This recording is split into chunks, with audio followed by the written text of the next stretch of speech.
Hello, എല്ലാവരും സുഖമായിട്ടിരിക്കുന്നു എന്ന് വിശ്വസിക്കുന്നു. അപ്പോൾ ഇന്നത്തെ വീഡിയോ എന്ന് പറയുന്നത് ചെറിയൊരു ക്ലീനിങ് റൊട്ടീനാണ് കാണിക്കുന്നത്. കുറേ ദിവസമായി അടുക്കള വശമൊക്കെ ഒന്ന് ഡീപ്പ് ക്ലീൻ ചെയ്തിട്ട്. അപ്പോൾ ഇന്ന് കുറച്ച് സമയം കിട്ടിയപ്പോൾ അത് ചെയ്യാമെന്ന് വിചാരിച്ചു. അപ്പോൾ മോൻ നല്ല ഉറക്കമാണ്. മാത്രമല്ല കുക്കിംഗ് എല്ലാം കഴിഞ്ഞു. രാവിലത്തെ ഫുഡൊക്കെ കഴിച്ചു. മോളും പോയി, ഇച്ചാനും പോയി. അപ്പോൾ ഞാൻ വിചാരിച്ചു എന്തായാലും സമയമുണ്ടല്ലോ ഇവിടെയൊക്കെ ഒന്ന് ക്ലീൻ ചെയ്യാമെന്ന്. അപ്പോൾ ഈ സ്റ്റൗ വയ്ക്കുന്ന ഭാഗത്താണ് ഏറ്റവും കൂടുതൽ എന്താ പറയുക, ഒരു വല്ലാണ്ട് എണ്ണക്കറയൊക്കെ പിടിച്ച് രാവിലെ കുക്കറിൻ്റെ വെള്ളമൊക്കെ ഇങ്ങനെ പറ്റിയിട്ട് വല്ലാണ്ടിരിക്കുന്നത്. അപ്പോൾ ഈ ഒരു കറ പോലെ കാണുന്നത് എന്താണെന്ന് വെച്ച് കഴിഞ്ഞാൽ നമ്മൾ ഈ സൺഫ്ലവർ ഓയിലൊക്കെ ഉപയോഗിക്കുന്ന അവർക്കാണെന്നുണ്ടെങ്കിൽ അറിയാം എന്തോ ഒരു കെമിക്കലാണെന്ന് തോന്നുന്നു അതിനകത്ത് ചേർത്ത് വെച്ചിരിക്കുന്നത്. കാരണം ഒരു വല്ലാത്തൊരു പശപ്പും പാത്രങ്ങളിലൊക്കെ ആയാലും സ്റ്റൗവിലായാലും ഈ ഒരു കിച്ചൻ്റെ ഈ ഒരു സ്റ്റൗ വയ്ക്കുന്ന ഭാഗത്തെല്ലാം ഇതുപോലെ ഇങ്ങനെ ഒരു വല്ലാത്ത കറ പോലെ പിടിച്ച് നിൽക്കും. അതിങ്ങനെ സ്ക്രബ്ബർ കൊണ്ടൊക്കെ ഉരച്ച് കഴുകി കഴിഞ്ഞാലേ പോകത്തുള്ളൂ. അപ്പോൾ ഈ ഒരു സ്ക്രബ്ബർ ഇത് പുറത്ത് പാത്രം കഴുകുന്ന കരിപ്പാത്രമൊക്കെ കഴുകുന്ന സ്ക്രബ്ബറാണ്. കഴുകി കളഞ്ഞിട്ടും പോകാത്തതാണ്. അതാണ് ഈ ഒരു കളറ്. ഇത്രയും അഴുക്കൊന്നും ഈ ചുവരിലില്ലായിരുന്നു. അപ്പം ഞാനിതൊക്കെ ഒന്ന് ഡീപ്പ് ക്ലീൻ ചെയ്യാൻ വേണ്ടിയിട്ട് ഉരച്ച് കഴുകാമെന്ന് വിചാരിച്ചു.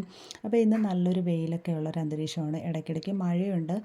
മഴയുള്ളത് കൊണ്ട് തന്നെ നമുക്കിതൊക്കെ അടുക്കള വശമൊക്കെ ഇങ്ങനെ ചെയ്യാം. പക്ഷേ തുണി കഴുകാനും അങ്ങനെയൊന്നും ഭയങ്കര ബുദ്ധിമുട്ടായിരിക്കും. അപ്പം ഇന്ന് നല്ല വെയിലൊക്കെ ഉള്ളതുകൊണ്ട് തുണി കഴുകാനൊക്കെ ഉണ്ട്. അപ്പോൾ അതെല്ലാം കൂടെ ഒന്ന് ചെയ്തെടുക്കാമെന്ന് വിചാരിച്ചു. അപ്പം മോൻ നല്ല ഉറക്കമായതുകൊണ്ട് എനിക്ക് കുറച്ച് സമയം കിട്ടുന്നുണ്ട്. അപ്പം ഞാൻ എന്തായാലും പെട്ടെന്ന് ചെയ്തെടുക്കാമെന്ന് വിചാരിച്ചു. അപ്പം ആ കറയൊക്കെ ഒന്ന് ഉരച്ച് കഴുകി ഇവിടെ പറ്റുന്ന അപ്പം മാതിരി ഉരച്ച് വൃത്തിയാക്കി എടുത്തിട്ടുണ്ട്. എങ്കിലും ചെറിയ പാടൊക്കെ ഉണ്ട്. അതെന്താണെന്നറിയില്ല, പോകുന്നേ ഇല്ല എത്ര വിചാരിച്ചിട്ട്. പിന്നെ കുറേ പാത്രങ്ങളുണ്ട് രാവിലത്തേത്. അപ്പോൾ അതെല്ലാം ഒന്ന് ഇനി കഴുകി വെക്കണം. കഴുകി വെച്ചതിന് ശേഷം കുറച്ച് തുണികളൊക്കെ ഉണ്ട്. തുണി എന്ന് പറയുമ്പോഴത്തേക്ക് ഈ ഒരു മാറ്റും കാര്യങ്ങളും തറയിലിടുന്ന ചവിട്ടി അതൊക്കെ, പിന്നെ സോഫയുടെ കവറും അതും ഇതൊക്കെയാണ് കഴുകേണ്ടുന്നത്. ഇന്ന് വെയിലുള്ളത് കൊണ്ട് കട്ടിയുള്ള തുണികളൊക്കെ കഴുകിയിടാമെന്ന് വിചാരിച്ചു. സാധാരണ ഇതൊക്കെ കൊണ്ട് കഴുകി കഴിഞ്ഞാൽ അശയിൽ ഇട്ട് കഴിഞ്ഞാൽ അത് കുറേ ദിവസം കിടക്കും. അപ്പോൾ ബാക്കിയുള്ള തുണികളൊന്നും ഇടാൻ പറ്റത്തില്ല. പിന്നെ ഈ ഒരു സ്ലാബ് ഇതുപോലെ ഞാൻ ഇവിടെയൊക്കെ ഒന്ന് തുടച്ച് വൃത്തിയാക്കുന്നുണ്ട്. അപ്പോൾ ഈ ഒരു പ്ലേറ്റൊക്കെ വെക്കുന്ന ഈ ഒരു സ്റ്റാൻഡ് ഏകദേശം പൊട്ടിപ്പോയി തുടങ്ങി. എനിക്ക് തോന്നുന്നു ഒരു 5-5.5 വർഷമൊക്കെ ആയി മേടിച്ചിട്ട്. പക്ഷേ ഞാനത് എന്താണെന്ന് വെച്ച് കഴിഞ്ഞാൽ ഇത് പെട്ടെന്ന് പൊട്ടിപ്പോകത്തില്ലായിരുന്നു. കാരണം പെയിൻറ്റ് ഇങ്ങനെ വരുന്നൊരു കോട്ടിംഗ് ഒക്കെ ഉള്ള ഒരു സ്റ്റാൻഡാണ്. പെട്ടെന്നൊന്നും പൊട്ടും. ഞാൻ പ്ലേറ്റൊക്കെ കഴുകിയിട്ട് അങ്ങനെ തുടച്ചൊന്നും വെക്കാറില്ല. അതങ്ങനെ എടുത്ത് വെള്ളം കൂടെ ഉണ്ടാകും. അപ്പോൾ അതുകൊണ്ടാണെന്ന് തോന്നുന്നു, വെള്ളം വെച്ചിട്ടുള്ളത് കൊണ്ടാണെന്ന് തോന്നുന്നു ഇങ്ങനെ പൊട്ടി ഇളകാൻ തുടങ്ങിയത്. തുരുമ്പെടുത്ത് പോയിട്ടുണ്ട്. ഇനി സ്റ്റാൻഡൊക്കെ മാറ്റണം. അപ്പം ഞാൻ ഈ ഒരു മിക്സി വെക്കുന്ന ഭാഗമൊക്കെ ഒന്ന് ക്ലീൻ ചെയ്യുന്നു. കാരണം രാവിലെ നമ്മൾ തിരക്ക് പിടിച്ച് ഇരിക്കുമ്പോഴത്തേക്ക് ചിലപ്പോൾ വെള്ളത്തിൻ്റെ അളവ് കൂടുകയും കുറയുകയൊക്കെ ചെയ്യുമ്പോഴത്തേക്ക് ഈ ഒരു ഭാഗത്തൊക്കെ ഇങ്ങനെ തെറിക്കാറുണ്ട്. പിന്നെ സമയം കിട്ടാത്തതുകൊണ്ട് അതൊന്നും ഇങ്ങനെ തുടയ്ക്കാനൊന്നും നിൽക്കാറില്ല. സ്ലാബ് ഒന്ന് തുടച്ചിടും. മിക്സിയുടെ പുറമെ വെള്ളമുണ്ട്, അതൊക്കെ ഒന്ന് തുടച്ചിടും. അപ്പം മിക്സി എപ്പോഴും ചീത്തയാവുന്നത് എന്താണെന്ന് വെച്ച് കഴിഞ്ഞാൽ അരി അരയ്ക്കുമ്പോഴത്തേക്കാണ്. കുറച്ച് മാവ് കളഞ്ഞാൽ മതി, അങ്ങനെ ഒരു വെള്ള പാട് പോലെ പടർന്ന് ഇങ്ങനെ നിൽക്കും. പിന്നെ അത് തുടച്ച് കഴിഞ്ഞാലും ആ ഒരു വൈറ്റ് കളർ അങ്ങനെ തന്നെ നിൽക്കും. ഞാൻ പിന്നെ എളുപ്പത്തിന് വേണ്ടിയിട്ട് ഈ നനഞ്ഞ തുണി കൊണ്ട് തുടച്ച് മാത്രം വയ്ക്കും. മാത്രമല്ല ഞാനങ്ങനെ ക്ലീനിങ്ങിന് വേണ്ടിയിട്ട് അടുക്കളയൊക്കെ ഇങ്ങനെ ക്ലീൻ ചെയ്യുന്നതിന് വേണ്ടിയിട്ട് ക്ലീനിങ് പ്രോഡക്റ്റ്സ് ഒന്നും മേടിച്ചങ്ങനെ വെക്കുന്ന ഒരാളൊന്നുമല്ല. ലോഷൻ, ഡിഷ് വാഷർ ഇങ്ങനെയൊക്കെ ഉപയോഗിക്കുന്നതല്ലാണ്ട് ഇത് എന്തു പറയാൻ ഈ ഒരു ഡിഷ് വാഷ് ജെല്ലൊക്കെ ഇതൊക്കെ തന്നെയാണ് അടുക്കളയിൽ ഉപയോഗിക്കുന്നത്. അപ്പോൾ അതൊക്കെ വെച്ചിട്ട് തന്നെയാണ് ഞാനെല്ലാം ക്ലീൻ ചെയ്ത് വെക്കുന്നത്. അപ്പോൾ മിക്സിയും പറ്റുന്ന രീതിയിൽ ക്ലീൻ ചെയ്തെടുത്ത് അപ്പോഴത്തേക്കും ആശാൻ ഉണർന്ന് എണീറ്റ് വന്നിട്ടുണ്ട്. പിന്നെ ഇന്ന് കരച്ചിലും ബഹളമൊന്നും ഇല്ലാത്തതുകൊണ്ട് അടുക്കളയുടെ തറയിൽ തന്നെ ഞാൻ ഇരുത്തിയിട്ടുണ്ട്. അങ്ങനെ ഇരുന്ന് നോക്കുകയാണ് അമ്മ എന്തൊക്കെയാണ് ചെയ്യുന്നതെന്ന് വെച്ചിട്ട്. അപ്പോൾ പിന്നെ ഞാൻ 2-3 ദിവസം മുന്നേ ഫ്രിഡ്ജൊക്കെ ക്ലീൻ ചെയ്തുകൊണ്ട് ഇനി അത് ക്ലീൻ ചെയ്യാൻ വേണ്ടിയിട്ട് നിൽക്കുന്നില്ല. കാരണം അഴുക്കോ പൊടിയൊന്നും ഇല്ല അതിനകത്ത്. പുറമെ മാത്രം ഒന്ന് തുടച്ച് വൃത്തിയാക്കുന്നുണ്ട്. അതിൻ്റെ കൂട്ടത്തിൽ തന്നെ മോള് ഡോറിൽ കുറേ സ്റ്റിക്കറും കാര്യങ്ങളൊക്കെ ഒട്ടിച്ച് വെച്ചിട്ടുണ്ട്.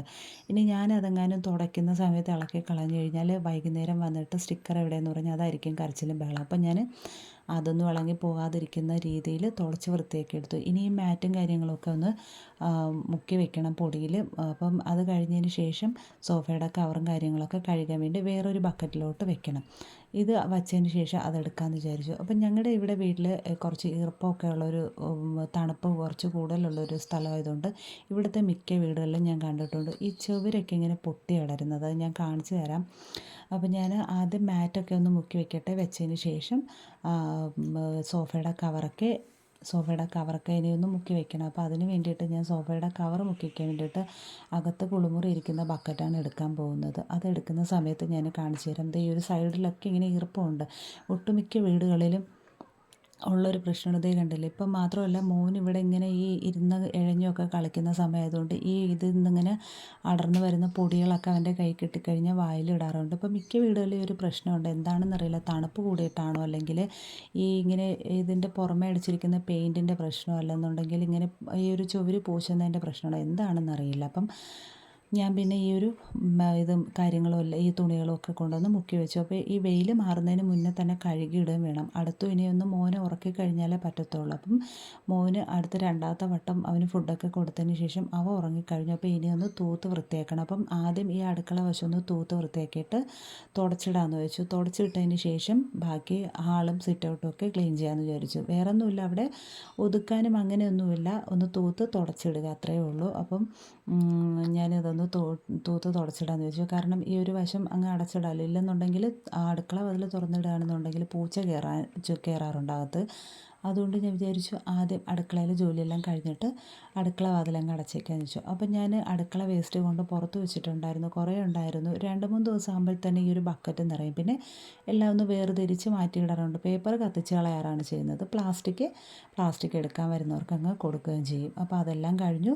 പിന്നെ അടുക്കളയും തേന്ന് തൂത്ത് തുടച്ചിട്ടു. അപ്പോൾ ഒരു സമാധാനമായി. സത്യം പറഞ്ഞാൽ ഞാൻ ഉദ്ദേശിച്ച കാര്യങ്ങളൊക്കെ ഏകദേശം ഒന്ന് ഇതെടുക്കാൻ പറ്റി.